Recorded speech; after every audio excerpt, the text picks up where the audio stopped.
What's happening? Hey, nah, what's good, y'all, man? Hey, episode three. Episode three. The reason y'all see me turn this way, my bad, is because the mic's on this side. But episode three, San Fernando. I don't know if I'm saying episodes, but hey, today we got a special guest. We had to turn it up. I had to throw my little blazer on. I had to throw my blazer on for this one. We got Mr. Kel, man.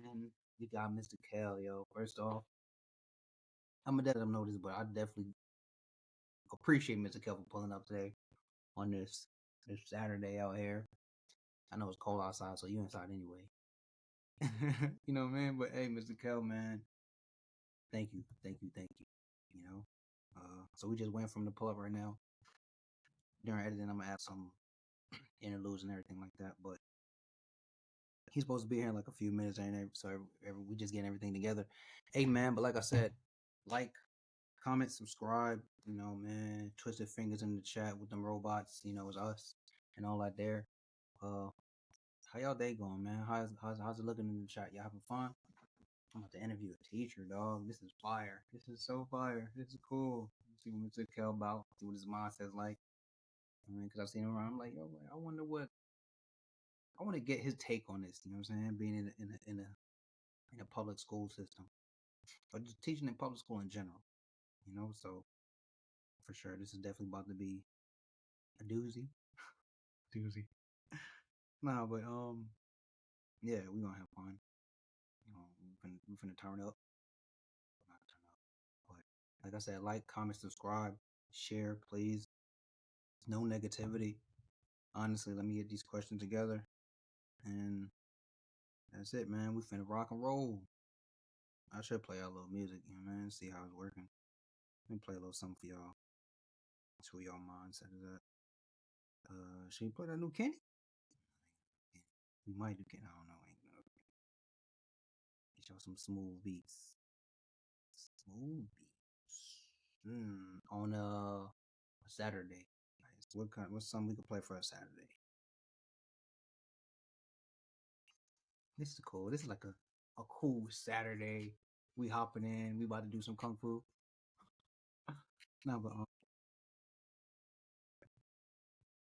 hey, we got Mr. Hey, Kel. what's up?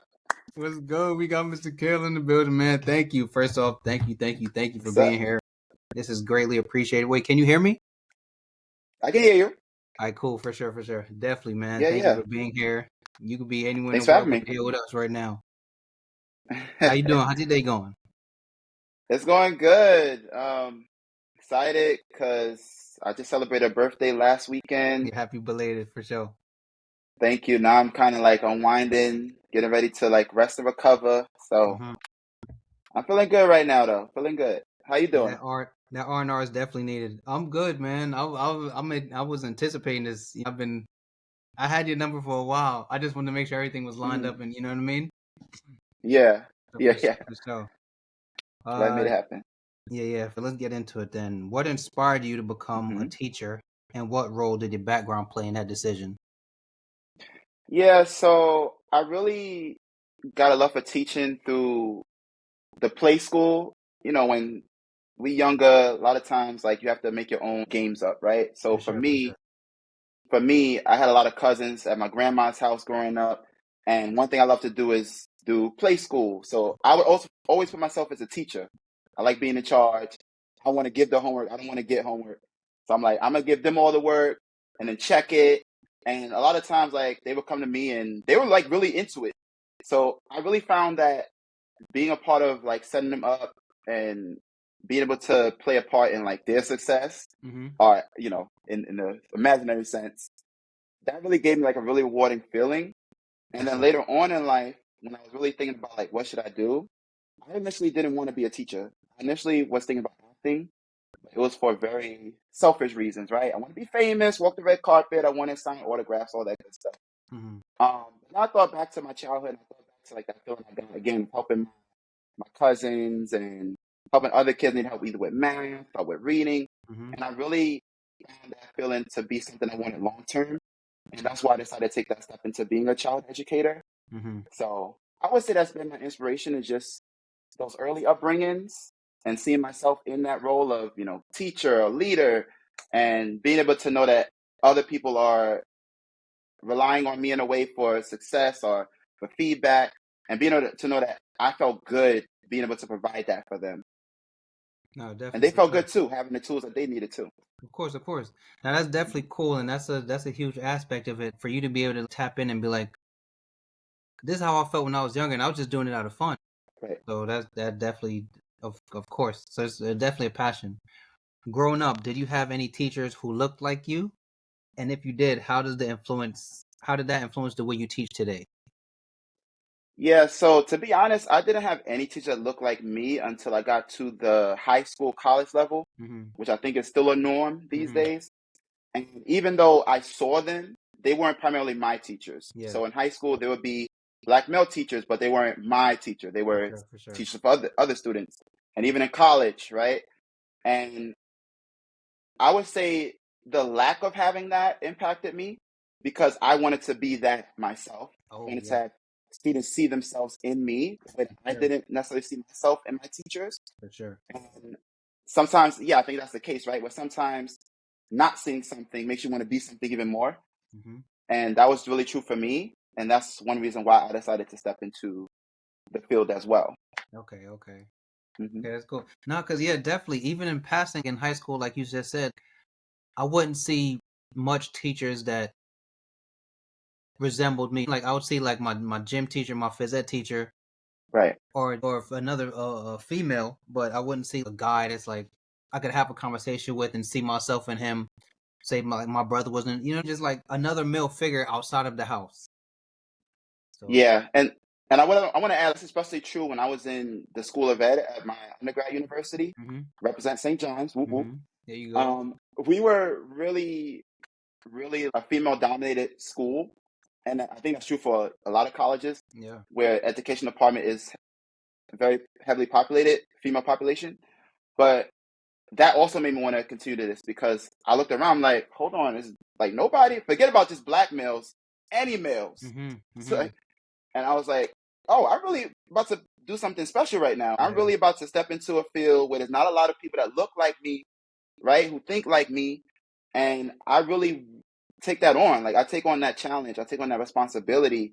It almost became like a goal that just became even stronger after that. Mm-hmm. It was like, all right, I really need to be in this setting for these kids, for myself, and be able to play a positive impact. You're the change, man. That's how it usually I starts try to because be. yeah, because we're in a space where, like you said, you don't see much teachers that look like you or even males in general. Okay, like Yeah. this is definitely something missing because I know what I would like to see. So you definitely sparked a change in someone for sure. But Hmm. yo, man, I'm looking forward to this interview so bad. This is cool. Yeah, What was yeah. your biggest challenge when starting your teaching career, and how did you overcome it?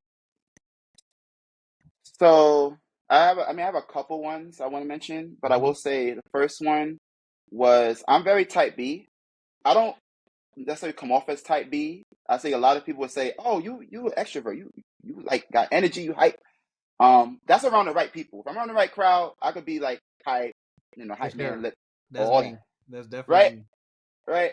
But growing up, I was very shy, timid to myself, and I think that was one thing that came up when I first started teaching was I would like to sit back in meetings. I wasn't really gonna say much, wasn't really gonna use my voice. And what really stepped me out of that role was really being brave enough to put myself in more leadership positions, Yeah. right? Joining more meetings, more committees, more groups within the school and outside of school Mm-hmm. to really like get my voice and be comfortable with using my voice and knowing that my voice is powerful and what I need to Mm-hmm. say is Mm-hmm. going to be represented the right way. That really helped me get out of that barrier because as part of teaching, right, you have to use your voice. There's students that rely on you. There's co-teachers that rely on you. There's great Mm-hmm. teammates that rely on you. There's, staff and admin that rely on you to get Yeah, certain whole things system. done, Yeah. right? The whole system, basically. Um, and I'll also find like I would get drowned out with more type A personalities who want to dominate their voice in the conversation. Mm-hmm. And I was like, you know what? I want to play a part in this too. Like I have a important say. Let me be comfortable saying it. And after that, just let it flow. There you go. People want to make mistakes. Sometimes you say the right thing. Sometimes you make decisions that you want to change later. But the Mm-hmm. most important thing is to get the ideas out there. Mm-hmm. Mm-hmm. Yeah. That's definitely something I had to learn, man. Even now, some people may see me on the camera and think, "Oh, this is pretty easy to him," or whatever the case is. But I had to embrace Hmm. the whole leadership role, you know, and that's Yeah. definitely a part where, like you said, growing up and being just the shy and the laid back one and the timid, but it's like you have no idea, but people are looking at us. We need you. You know what I mean? Because we just have Right. that something about us. So I definitely understand. And especially if, like I mentioned before, about being like the only one in the room or one of the few in the room that look like us, Mm-hmm. it's important that we get to share our experiences too, because no Mm-hmm. one else is going to speak to our experiences but us. There you So go. that's also important to speak out. I do want to mention the other challenge. For sure. So my first year teaching, I was in a classroom that was predominantly students that did not speak English. Mm-hmm. And I barely know any Spanish myself. Even to this day, I might get by with uno, dos, tres, si, Mm-hmm. hola, and that's about it. For sure. Right? So that was an experience that was challenging for me. It was something that made me think, okay, like what do I really need to do to elevate myself?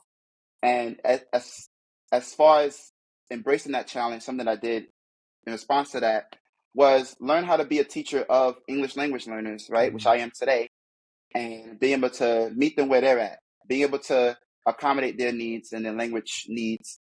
And that's something that has helped me overcome that part of my teaching experience and being able Yeah. to address them in that population. Now, yeah, because like they say, life is the best experience. You know what I mean? So you Yeah, got to go through it at times just to learn it. Like, okay, I could do this. I thought it was as I didn't think it's not as difficult as I thought it was. right. Just got to be willing to learn, put in the work. No, definitely for sure. hmm How do you address? Matter of fact, yeah, I got you right here. What was your biggest hmm challenge? I think we did that one. Okay, cool. My bad. I'm sorry. Are you How do good? you navigate teaching in a system as diverse as New York City, where students come from all walks of life? So part of that, and I think this is where being type B has come in for me Mm-hmm. because I feel like I'm a very strong listener. I rather listen than speak or listen and react. So for me, it's being willing to listen to the students, being able to listen to what they need, especially if they have certain cultural differences, cultural backgrounds, cultural traditions, and to that point, the families as well. Like I believe that families have a big say in their child's education. Mm-hmm. Some families may not know that they have that big of a part to play in it, and some families do play a big role in it. And I think it's really important that they know that their voice matters. And that's one thing that helps me navigate because in my classroom, I have students that speak Spanish that come from Dominican Republic, students that come from different countries, right? I have Mm-hmm. Arabic students, right? So it's really important that I lean into what they know and the experience that they have and their families have to be able to address them and being able to make sure I set up curriculum and materials that's appropriate for them Okay. and that they see themselves in. So I really try to rely on the students and what their background is, what they like to do, and building those into what I teach and how I explain things. I try to incorporate some their languages here and there, books that speak to them, books that have characters that represent them. Mm-hmm. And that's one of the ways I try to navigate something as diverse and like a melting pot as New York Yo, City yo, education. definitely, man. That's a Yeah. cool method. I like being from the outside as a student. Like you never think you'll probably think like, I wonder if the teacher's like considering me when they approach me with these questions, or you know what I mean? Like you never think that. So to hear it from a teacher's Yeah. perspective is pretty cool. hmm What unique strengths do you feel African American teachers bring to the classroom in terms of representation and understanding?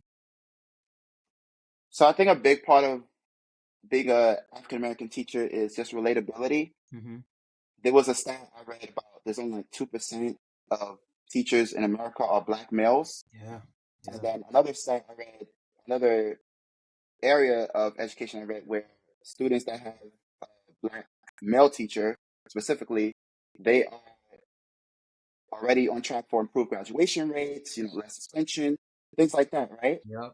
And that's one thing I really didn't grasp until I got into the field Mm-hmm. because for me, it was just being a teacher, right, to all students, which I am, but it's also just having that in the back of my mind that, like, because of what I look like, who I Mm-hmm. am, right, Mm-hmm. I might be saving someone or I might be getting a student on a track that they may not have been on if I Yep, wasn't their teacher, for right? sure. And that's just something that brings a lot of pride. And I think students see that too. Like I've had parents come to me from the year before, like they would be in the grade earlier, and they Mm-hmm. would say, Mr. Kel, I really want my child to be in your class because I want him to have a black male teacher. And like that's powerful to me, right? When parents are really like seeing me and recommending me, because Mm-hmm. they see me in the hallways, they see how I interact with the students.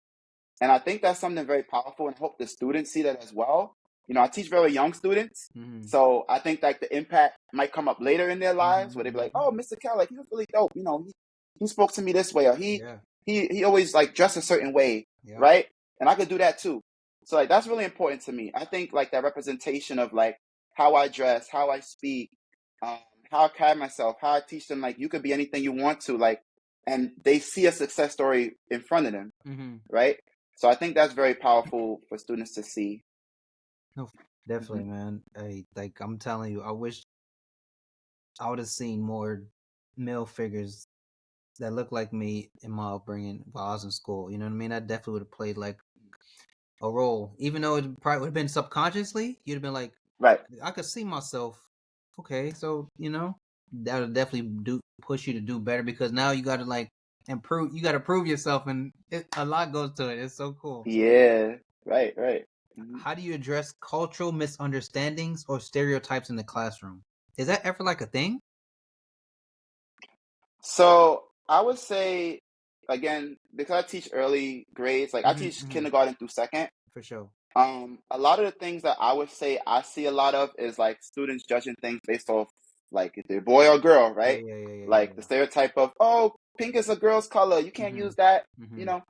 Um, and it's little things like that. But I also believe that it's just something that's like ingrained in them. Like certain things are for this group of people, other things Yeah. for this group of people.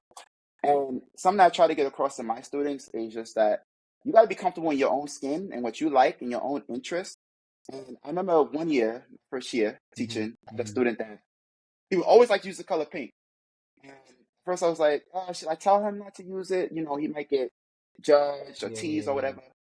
And I'm like, but if that's what he likes and that's part of like a preference or interest that he enjoys, I'll let him rock with it. And I think that's important for like students to know that just because of who you are, what you might be labeled as, Mm-hmm.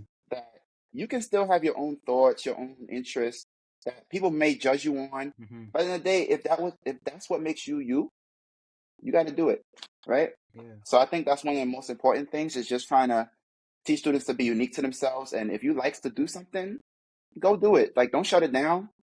And I think that's one of the most important things. I would say another thing that comes up is, and this is just subconsciously as a teacher, Mm-hmm. Mm-hmm. but being mindful like who I call on, how many times I call on them, because some fallback as a teacher that I play myself into is always calling on like similar hands, right?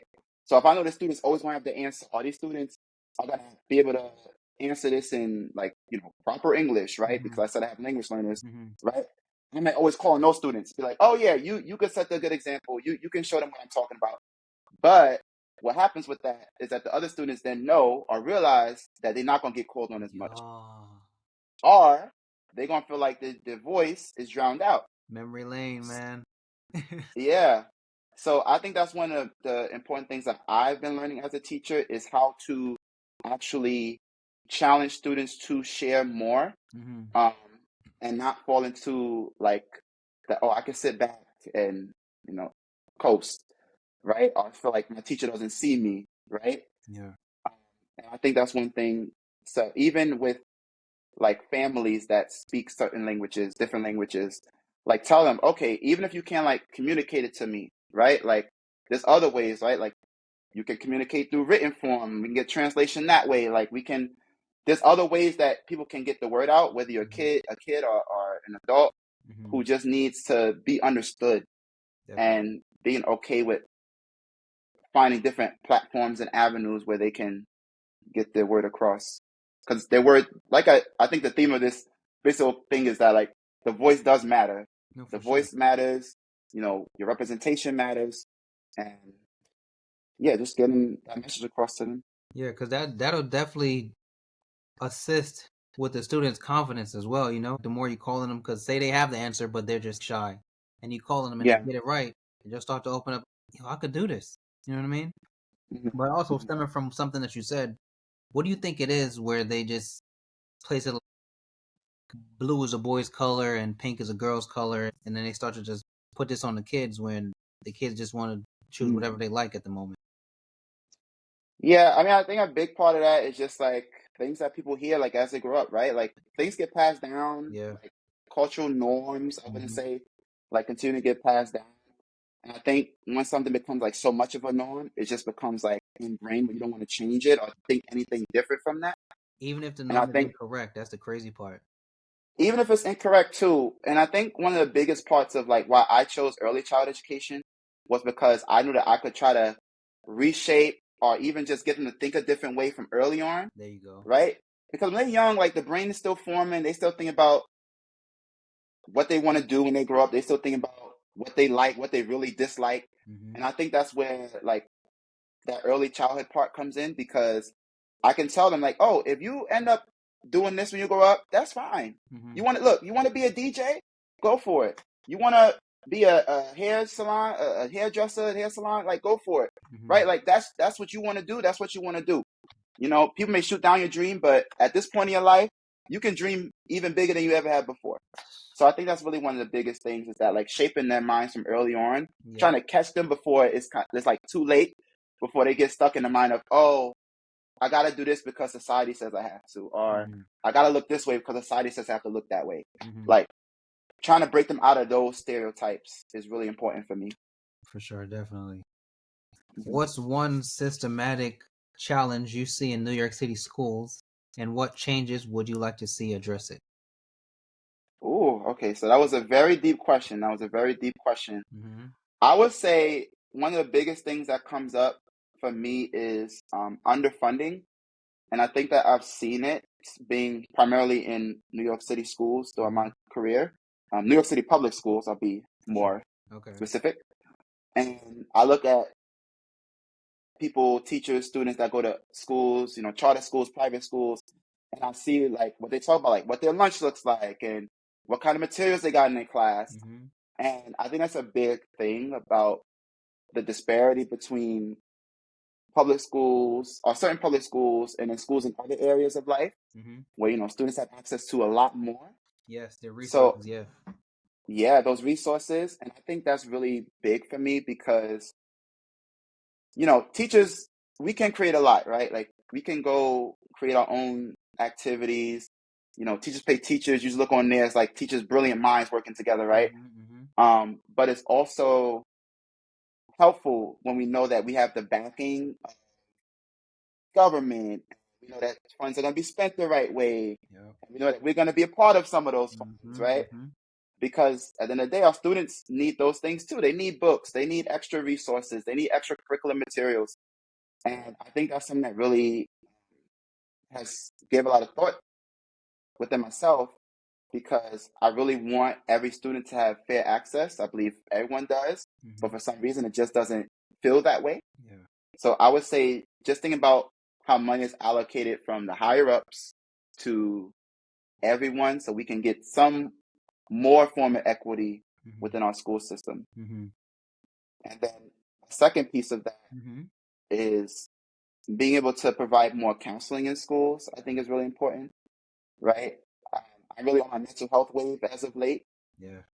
And something I see is that sometimes the demand for something, especially when it comes to mental health, doesn't match like the population that needs it. So I would say if you can get, you know, multiple counselors in schools to make sure every student that actually needs to speak to someone, or even a therapist, just to Hmm. speak to someone, that's really powerful, right? I know that's something that's been powerful for me growing up. Like I used to go to therapy when I was little, and I even go Hmm. to therapy now, Hmm. right? As a grown adult, and just being able to talk to someone, even things that you know parents may not know what's going on, or teachers may not even know. They may want to talk to someone else about it. Hmm. And I think that's really important that money could be spent there as well to more mental health resources, so that students can be ready to even embrace the academic stuff. Forget Yeah. about, you know, learning one plus one is two. First, just being able to express how they feel about just life events. No, Really for sure, important. for sure. That's definitely relatable because even throughout life, I could use me an example, but like I would say you're at a party, whatever case, and you know what I mean, like you're going out with friends or whatever, but all those people there, you still feel alone, you know. Right. Now, for you to Hmm. have someone to actually speak to that's not looking at you, that's not judging you, that definitely helps a lot. That plays a huge role. So I definitely understand you every part that you just said on that part. Hmm. How do you handle situations where your students face issues like racism, inequity, or other social barriers? So for me, again, being teacher of the early grades, right? Mm-hmm. It might look a little bit different, but I think that something that I set up could play a part in long-term success for them. Of course, yeah. So similar to what I spoke about, every student getting equal chance, making sure I'm not calling on like the same students over and over, right? Something I do to try to promote equity is I have what's called an equity cup, right? Okay. So in that cup, every student gets their name on a popsicle stick, and then anytime we're about to try a new activity or someone is coming up to the board to try something, I pick from that stick, and it's to promote that Mr. Kel's not just going to call on this person or that person because of whatever reason, but all of you can expect to be called on. All of you, again, have a voice. All of Mm-hmm. you are bringing something to the table. Mm-hmm. So no matter who this calls on, whether you know this answer 10% or you know this answer 90%, you still get a chance to try. And I think that's really important that students get a chance to try, even if they don't feel like confident enough that they at least put themselves in that atmosphere of showing what they know, right? And a lot of times, like if I call in a student, they don't really know what they need to do. I ask the student, okay, can you help them do it? Not do it for them, Mm-hmm. but help them do it. Mm-hmm. And I think that's something too, is giving the students a chance to feel like they accomplished something. Is one way I try to break like the inequity of it, of just saying, okay, this student, they know English really well, so they're gonna get most of the opportunities. Or this person has certain skin tone, so they can get all opportunities, Mm-hmm. right? But I wanted to know that everybody deserves a chance, no matter what you look like. Like this is a resource that I have, the Equity Cup, that is to promote fairness, is to promote a way that we all get our voices heard. I also make sure that I take like equal opportunities of like picture representations in the class Mm-hmm. to making sure like no students are represented more than others. And that's really key for me, is just making sure that every student is represented equally, because I think students really notice that. Of I course. think for me, I noticed that when I was even growing up, it's Mm-hmm. like just noticing, okay, which student would get their student of the month every month, and Yeah. who would get this and that, right? Like teacher's pet, teacher favorite, whatever you Yeah. want to call it.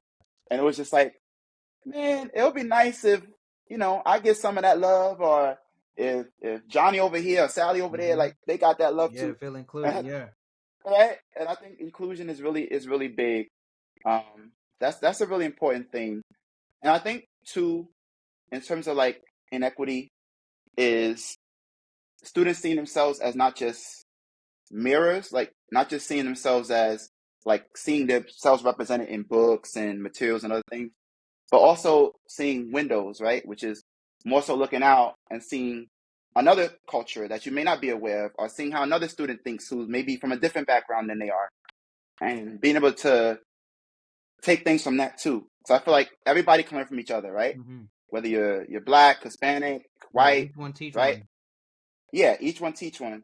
So I think that too is a way to kind of break that inequity and racial barrier in the class, because then students kind of appreciate their friends more. They appreciate where their friends come from. They appreciate where someone else who's different from them comes from. Mm-hmm. I think that's a big part of it too. For sure. What's the most rewarding moment you've experienced as a teacher? Man, there's been so many. I'm 12 years in. There's been so many. Okay.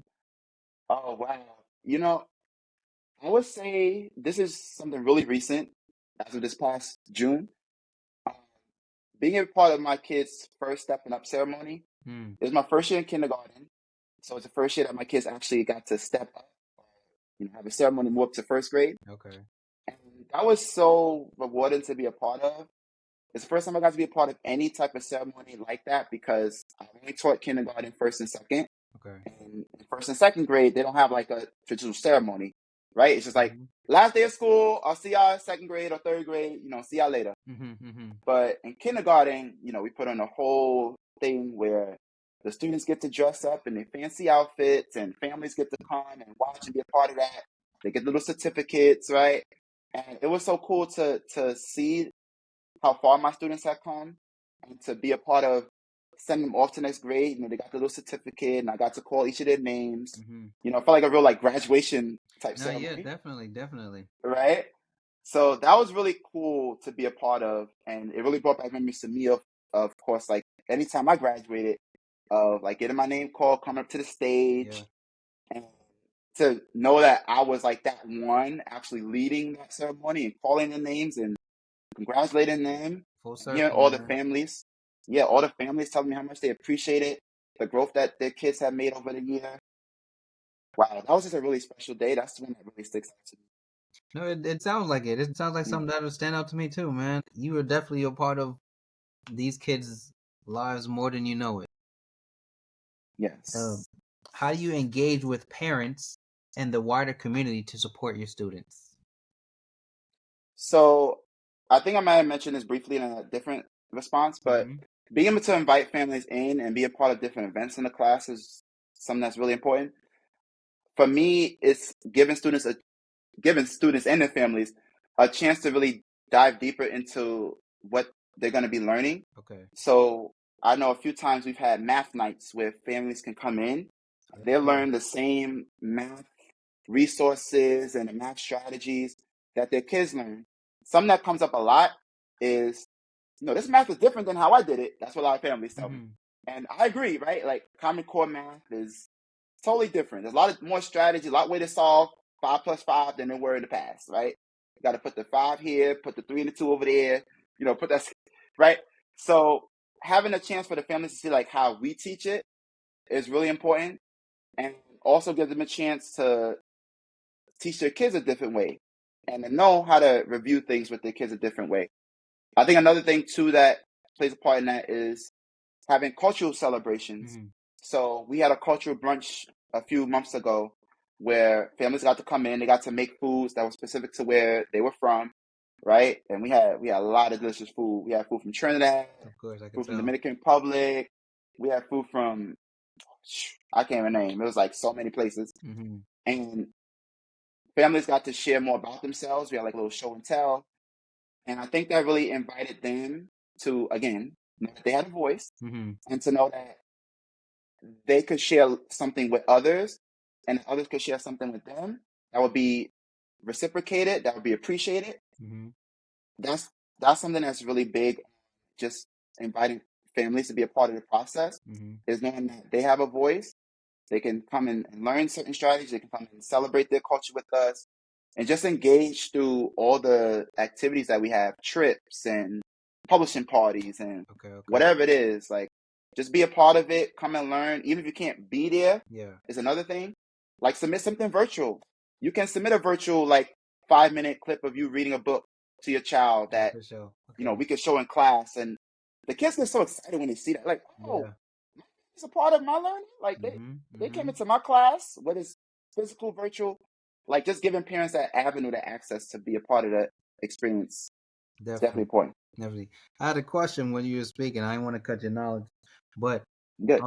is that part of the curriculum, or is that like your individual, like having math night? Is math night your thing, or is that part of the? So, as part of basically one of our responsibilities is to do family engagement events. Okay. But as far as what you choose to do, that's on your own discretion. So as far as like having a math night, that might be something that's more like a grade team decision where I come together with a few other colleagues and like, what do we want to do to really get families to know more about what we're going to be teaching the children? So that's something that more so like a smaller decision. Yeah. And even like the cultural brunch, right? Like this year, my whole school decided to do that, right? Where every grade and every family got to, be invited to that. So there's some things that's like more school wide or district wide. There's other things that may be like more like smaller, like a few teachers put together an event. Yeah. But those teachers put together events are the ones that those are the ones that actually mean much. You know what I mean? Because you guys are actually in the field. You guys are working with the students.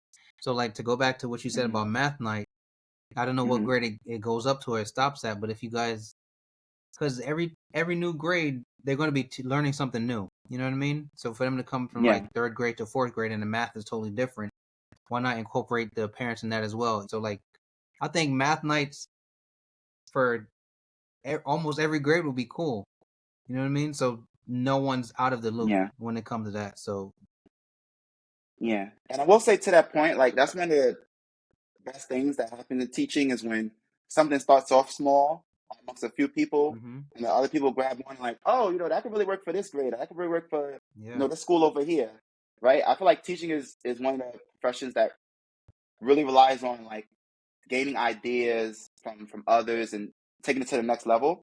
hmm So yeah, I definitely hear you on seeing something that works within like one group or one school, one classroom, and take parts of that and be like, hey, this could work for my kids, or this work for Yeah, this school over here, right? Yeah. definitely. For Hmm. sure. Definitely. Thank you for that. What role do you Got it. see yourself playing in shaping the future for young students in NYC? Wow. So I would go back to this was a few years ago. Um, I decided to do a like an after school club, and this club was involving not just boys but also girls, hmm where we talked about just navigating society and some of those things like how to tie a tie, how to have an interview, right? Like just different things like that that I didn't have in school, Me right? neither. I'm not sure if you had it. Yes, right. Um, and I see myself as more than a teacher. Like I really see myself as, I really don't talk about myself a lot, but like I really do embrace this responsibility. I think that is something that I should not take for granted. hmm Um, but I really feel like it's part of my job, my duty to help the next generation, not just learn their ABCs and one, two, threes, hmm but know how to step out into the world outside of the four walls of their classroom, Yeah. outside of their house. Yes. Just know how to navigate all the ins and outs. I think that's one of the things that adults, not just teachers, but like adults in general, like we play a part in that because like those little ones, they look up to us, right?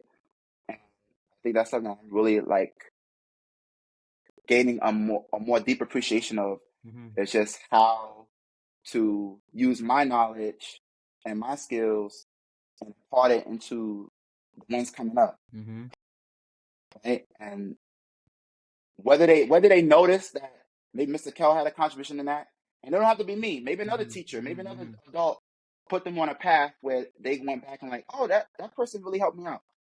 You know, at least I want to know that I tried. Like Yeah. I had a small part in that. Or hmm I might have started something, ignited something that later on in life someone else just continued to boost up in them. And I think that's something that I really, really take with me as I, you know, shape the future. And that's definitely commendable because for even for you to have the mindset of like, I want them to be better than I was, you know what I mean, or learn from my Yeah, mistakes, and I'm teaching them. It doesn't. Yeah. absolutely. I don't know. It doesn't. That's the thing. You won't know if any other teacher has this mindset approaching their students. Hmm. You know. So Yeah. that's And that's really true for, like we said early on, like there's not a lot of teachers that are black males. mm-hmm. And I don't know if my students are going to have another one. Mm-hmm. Right? They could. Maybe they go to junior high and high school and they have 10 more. That's Yeah. great. Yeah. But I'm going to go on the assertion that I am the only one. Mm-hmm. And because of that, like I said, I take pride in that responsibility to really prepare them for the next step, not just within the kindergarten, first grade, second grade walls, but what's Yeah. next for them Yeah. and set them up in that way. Like even the whole when you mentioned it, the learning how to tie a tie, and Yeah. because a lot of us, well, for me, I went to school. You know, you had to do good grades. You know, to keep your mom happy and all that Hmm. stuff. You're not really understanding it, but subconsciously Yeah. you're learning. But you're like, oh, I don't want to do this. But you just going to school. You at school majority of the day. You go home. You do your homework. you watch TV, you play video games or whatever the case is, and then you back at it. You're on a whole routine. But Yep. to be able to Mm-hmm. Mm-hmm. realize and learn new things outside of your regular normal going to school, come back home, learn how to tie a tie, probably learn how to tie shoelaces, things that are needed in everyday life, but you're not understanding that at the moment. Yeah, absolutely. That Very definitely true. plays a role. For like to be second grade, to be like, yeah, I know how to tie a tie. A lot of grown men or adults in general don't even know how to tie a tie. So they're like, that's why you look at kids like, oh, you guys are really ahead of your time. Like, yeah, it's all on the teacher because the teacher's embracing them. Yeah. Yeah. Look, I didn't know how to do that till I was grown how to tie a tie. I'm telling you, Like, same well, let me thing. teach you. Yeah, Yeah. that's cool. If you could redesign the matter of fact, let me ask my questions first, and then I'm gonna ask. So, okay, so Okay. because like how students are sponges, right? Especially at these young ages. How Yeah. come? And you could definitely give me a better explanation, a better answer for this. Why is it that they don't Mm-hmm. teach us college classes? You know what I mean? The more like complex stuff, since we're so sponge-like at a young age. Why is it they don't introduce that to us? Once we start to get up, it's like it's pretty easy. I've been doing this stuff, kind of. Is there a reason for that, or how Yeah. does that? I mean, that's a good question. I feel like part of what it is, and I think there's a big gap currently in terms of like where students are and where they Mm-hmm. should be. Mm-hmm. Something like overall, right? Mm-hmm. Mm-hmm. And I think a part of that is try not to the notion of pushing students too far along than where they are. Yeah. But I do see, and I have seen this too, where there are students that are ready for more, Yeah. but because say the whole class is on like lesson one, Yep. right? They all get grouped in that. They all have Yeah. to do lesson one, where one student might be ready for like lesson five, or Mm-hmm. like you said, even like college readiness stuff in the older grades. Um, that's why I think it's really important for like us as teachers, even when like the institution says you shouldn't do this, Mm-hmm. it's important to pull certain students aside that we see already Mm-hmm. and to expose the other students too Mm-hmm. to certain things that will set them up for later on, right? Yeah. Even if it's like a college level strategy or activity or something like that. There you go. Um, and even if it's for like the young grades, like if you have a kindergartner who's ready for like first grade content, Mm-hmm. second grade content, like don't be afraid to pull them in a small group or whatever it is and give them those skills, because one thing that happens, I feel like, with students who are ready for more but don't get it is they get bored quick, Yes. Oh, yes. and Yes. then they don't get tuned out for Yeah. either the rest of the I day, the know. year, right? I know. So it's like, oh, this teacher doesn't give me the work that's appropriate for me. They give me the same easy work like over and over. Like, no, like I've had students that I've had to differentiate stuff for, and literally say, okay, you get the first grade packet, you're in kindergarten, but you ready for this level, right? Yeah. And I'm sure, I never taught high school, but I'm sure there might be students in there that you have to give college appropriate level work for, Yeah. right? Who are ready for that. And I think that's something that um, doesn't happen as much now. Like even the idea of like someone getting skipped a grade, Mm-hmm. right? I don't think that happens as much Yeah. I because remember they're that like, should be oh, a. you I'm like, damn, that's a thing. Yeah, man. right? That's They're a like, big. oh, you this age, you're supposed to be at this level.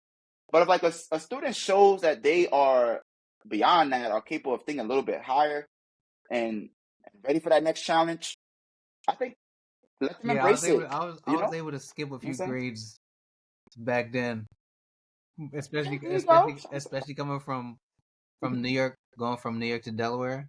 I Yeah, skipped like a few grades. I'm like, okay, this is cool. yeah. And I think if people are ready for that, then let them at it. And I get that there's an argument for like what's age appropriate, grade Mm-hmm. appropriate, and all that thing. Mm-hmm. Mm-hmm. But I also feel like this might be a little bit of a disservice for again students that are ready for another challenge, Yeah. but can't necessarily access it yet because they're told to stay over here, stay in the appropriate group, Mm-hmm. and they Mm-hmm. might be ready to go to the next level. Definitely, man. So I hope that answers your question or gets some lines of what I was thinking about that question. Well, no, for sure. Yeah, Yeah. it's along the lines. Definitely. I know I had a few more, but it'll come back to me. Like I was saying, if you could redesign the education system, what are 3 things you would change immediately? So if I was in charge of the education system, There you I would go. That's say some power right mhm, there. that's a lot of power. That's a lot of power. Man, got me thinking my admin cap on. See? Um, district leader cap. I would say I would want to see more curriculum that's written by actual educators. Mm-hmm. I think that there's a sense of seeing students as numbers, right? Where you see students as, oh, 90% of students got this right, or 20% of students fall in this range, which I think is good for data purposes. But then I also think that it's easy to get stuck in the trap of students matching to a number, Mm-hmm. right? So I think one of those things that really would help is, you know, maybe not as much analytics, but also having educators step into the roles that see students as students Mm-hmm. first and planning content for them. That is something that I would like to see more. I like to see people that have actually taught in the classrooms go into the writers' rooms and plan out the textbooks, plan out the materials that are going to be sent to the other educators to actually implement and provide those materials to the kids. I would say number two, Mm-hmm. brought this up earlier, but equal distribution of resources, right? If one school gets 5 pieces of chart paper and they get their, bulletin board set up for them, can we have that across the board, Mm-hmm. right? Can we have markers and whiteboards and colored pencils, Mm-hmm. right? To the point where parents don't really have to spend much out of their own pocket, Mm-hmm. right? We can get stuff provided to us from, again, higher ups. That's one thing. And I would say the third thing, which I also brought up earlier, but um, more attention to mental health, and not just for the students, for the teachers as well. Of course. Because I think something that happens, not just with me, but even colleagues and other teachers that I know, is that it's easy to give your all to this job, but forget to take all for yourself or to continue to give some part of it back to yourself. So I love to see more like self-care PDs where I don't know, maybe there could be like a spa like 30-minute spa thing Yeah, where there you go. every teacher gets like a quick massage, something. I don't know, Yeah, yeah, yeah. who provides that. Mm-hmm. I'll be like, it would be nice to see something where people just get like a little mental health, like check-in or mental health service provided. I Definitely. think that would be amazing. Of course. I think that would be something that reinvigorates the teacher, because I think one thing that's going to help students better is if they have a happy teacher, or they have a teacher that's more, I guess, in tune with like how they feel. Mm-hmm. And you don't want a stressed out teacher. Yeah, You want a teacher that's ready to tackle the day, energized. And I think that's one thing I would love to see more definitely. mental health and those kind of services. No, yeah, that's almost like across the board when it comes to working, because Yeah. you're working so much you never really get to take time for yourself, and then all of a sudden you find out that you're sick or something's going on where you never had a little vacation or some time to yourself to be like, okay, let me bring it in and tap in with myself and see like, okay, am I good? How am I feeling? How am I, you know what I mean? So, and you guys are people Yeah. at the end of the day, so you're not just Hmm. teachers. You guys leave and you're not Mr. Kel anymore. And that's Yeah. how it is. So you guys got to really have. I'm a person. Check on me just how if I wasn't working with you. You know. Yeah. Those check-ins really matter. And like even, colleagues, they sense it. Like people sense it. They're like, how you feeling today? What's Mhm. going on? Mhm. Right? People pick up on that. And I also want to reimagine how people think about the term sick days, right?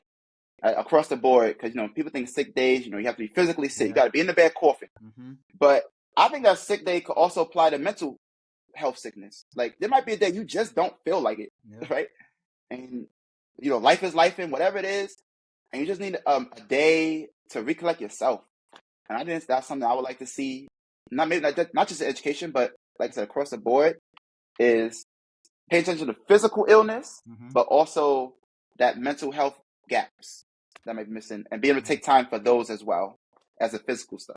Of course, yeah, because the mental health it goes hand in hand with the physical. Like Yeah, if I'm not good yeah. internally, who knows what's gonna Everything else happen gonna when follow. Everything else exactly. gonna break down after that. Exactly. How Yeah, do you balance being a mentor, an educator, especially for students who might see you as a role model? I feel like educator and mentor for me have kind of gone hand in hand, right? I feel like at the end of the day, like they both are aspects that are meant to like bring someone else up. Um, and I think, as I mentioned with the group that I had with the the mentorship club, Mm-hmm. like that's really a thing that I see is how do I impact students outside and inside the classroom, right? I know that it's easy as an educator for me to get stuck into the like, oh, I gotta do like reading workshop at like 9:45. I gotta get to this next thing by 10:45. Yeah. But I think it's also important in that mentorship aspect to take time out of those like academic blocks to teach something else that the kids might not know about, Mm-hmm. right? Whether it's teach a little bit about like you mentioned, like how to tie a shoe, right? Like that's something that comes up a lot in the grades I teach, right? Mm-hmm.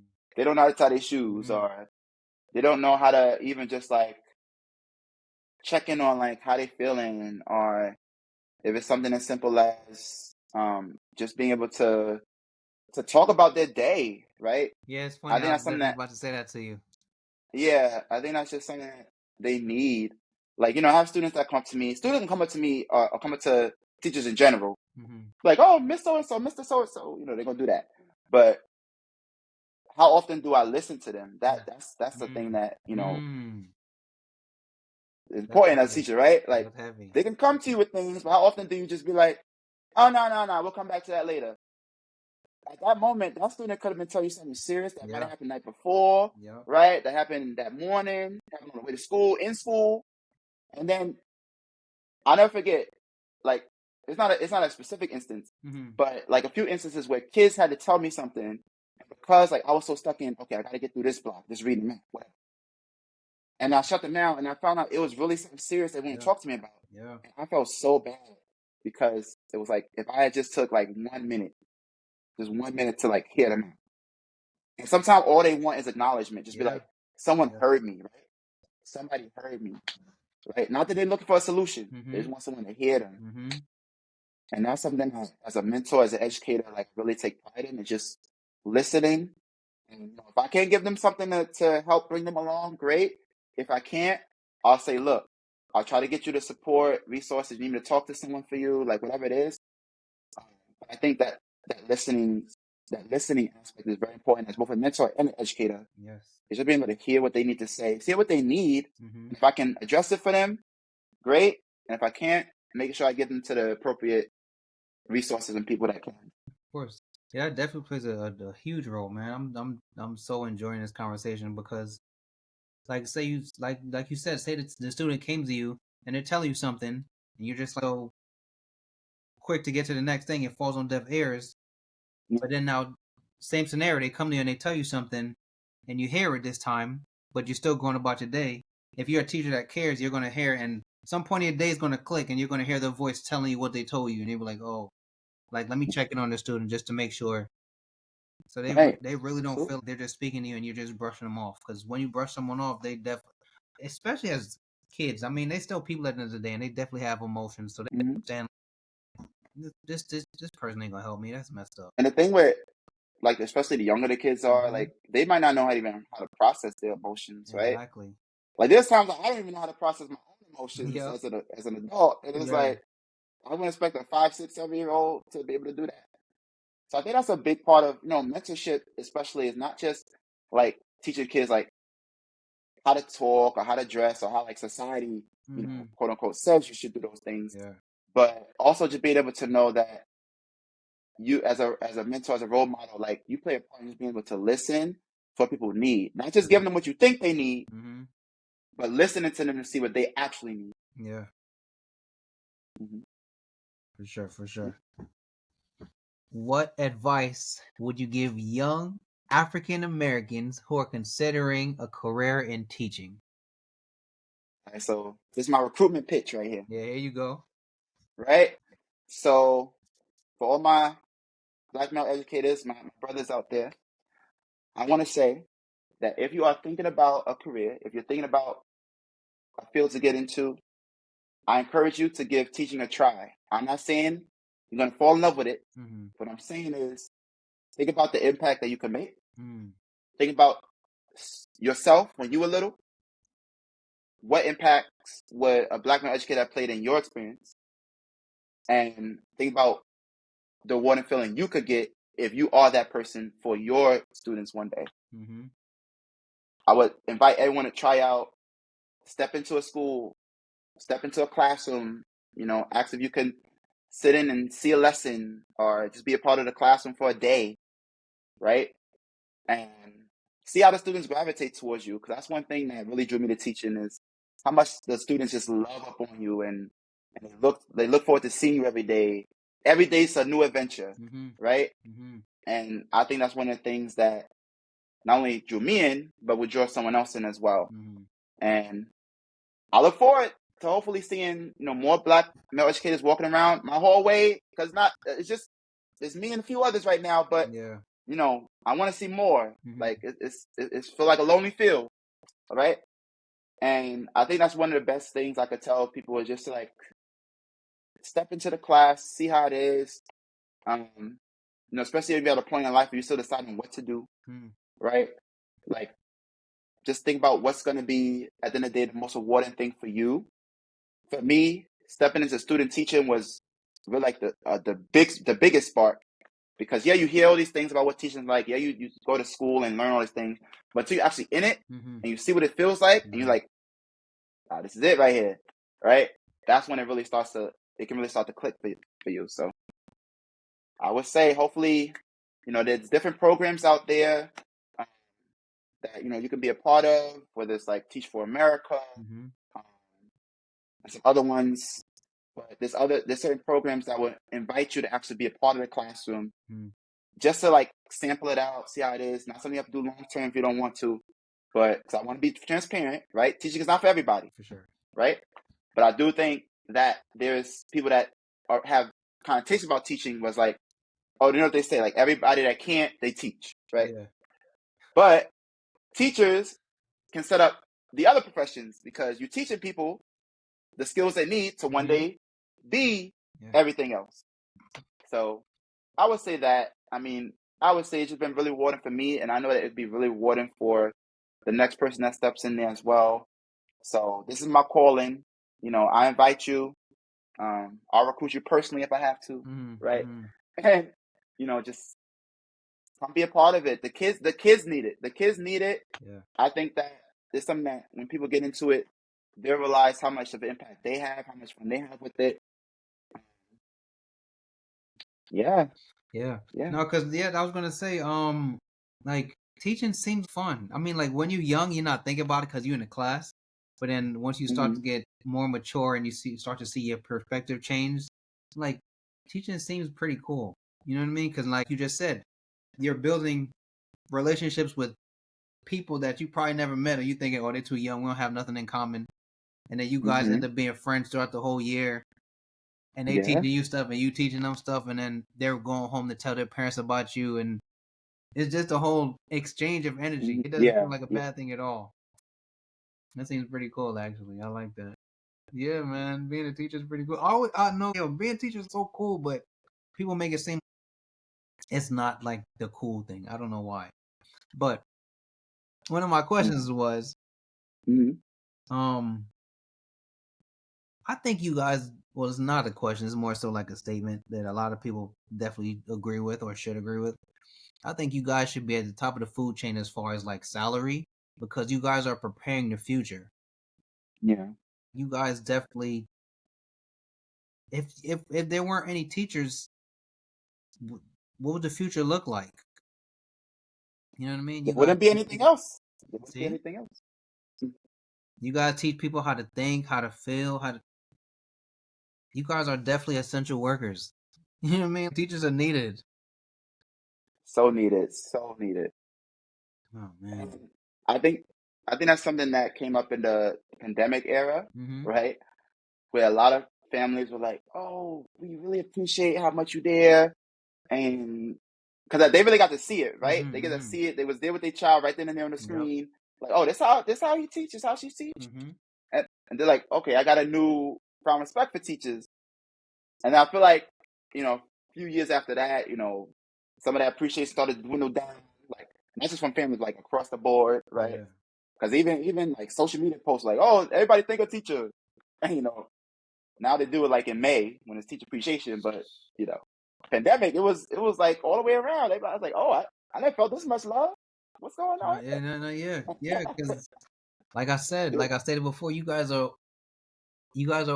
have your own lives. So when you guys come to school, you guys just don't want to be. I mean, I know you're teachers as the respect part of it, but like Mm-hmm. you build relationships with these students. Like this little kid, man, he's pretty cool. He remind me of me. You know what I mean? The kind of stuff, that kind of thing. So that's pretty cool, man. Yeah, You guys deserve way more.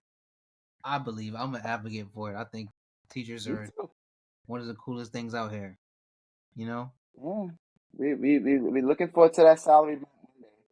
Um, and I will say, going back to like what I would say to other black males trying to Mhm. get into it, like I know that's other things that come too with the like salary. Teachers don't get paid a lot, Mhm. but I would say, at least to me, and something I feel like will resonate with other people, is I feel like the feeling of give back that you have Oh, definitely, outweighs the monetary aspect of it. for sure. And I think that there's a lot of black males out there that are capable of being strong leaders. And education, that's what any job will give you that.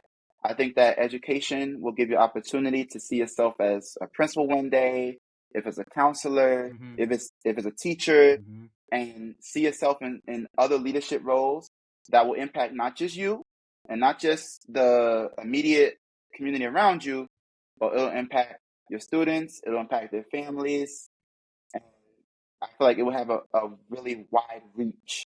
And I think as someone looking to get into a field, that's one thing that will really stick with you at the end of the Mhm. day. Is how much people did you reach at the end of the day? Yeah. Did you just reach like your coworkers, your colleagues, or did you reach an entire community of students, families, and workers and around you? So, That's how it starts. Cause just even listening to you speak, I'm just like seeing a situation where it goes back to what you said in the beginning, like how the students they're in class and they're never getting called on, but then one day, say you come in as a substitute teacher, and then you end up staying, and you're the first teacher to call on this person, and they feel like they go home excited, like, "Mom, I got this question right," or "Dad, I got this question right," yeah. and then the next day you start to see the difference, and it's normal for you to see this person answer the questions, but the teacher Right. beforehand, he's like, "Yo, he would never answer anything."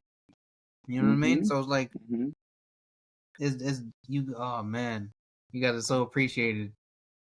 Seriously. Well, I appreciate you appreciating us. I No, appreciate it. for sure, man. Definitely, man. Mr. Kel, thank you. It's been an honor. Thank you for coming This on the was a San pleasure. Fernando Yes. podcast, man. We appreciate teachers over here. Education. This I don't know, man. This society is different nowadays compared to when we was coming up. So everything is I Mm-hmm. don't know. It's either you too sensitive, or you can't say this, or you can't say that, or I don't know, man. It's a lot, but we'll definitely have another part two if you're down Let's do for it. it. Let's do it. Uh, have a good one, man. Enjoy your day. Thank you once again. Very appreciative. Well, thank you for having me. I'll be honest, this is my first podcast, No, for so sure. I appreciate. Like I said, the theme of this was letting the voice be heard. I Mm-hmm. appreciate you letting me speak my voice, Mm-hmm. and hopefully, this has helped someone else, whoever listens to this. Hopefully, this becomes like a spark plug if you think Mm-hmm. about teaching, Mm-hmm. right? Or even just looking for a different way to think about the education system, There you go. right? So, That's thank you again. Appreciate the platform. definitely, man. Thank you. I'll definitely contact you outside of this. Thank you very much. All right, you have a good night. I definitely have a good one. Bye. All right, later. Hey, my dog, we back in this bitch. Nah, but hey, man. Shout out to Mr. Cal for pulling up, man. Thank you. Thank you. Like, comment, subscribe, share. Come on, my nigga. We out here, my nigga. Like, it's really like, you got to be on one. No, but shout out to all the teachers, man, that's actually doing it. They doing what they got to do. Shout out to the black teachers. Shout out to the black male teachers. Shout out to the teachers in general. That's really holding it down and actually being appreciative of the students and listening to them and giving them a fair sense of direction and guidance and understanding that them coming to you, don't take it as like, you know, I'm trying to give y'all a heart to heart, but I also want to leave. So thank you, man. I appreciate y'all. And we are out of this thing. Shout out to peace.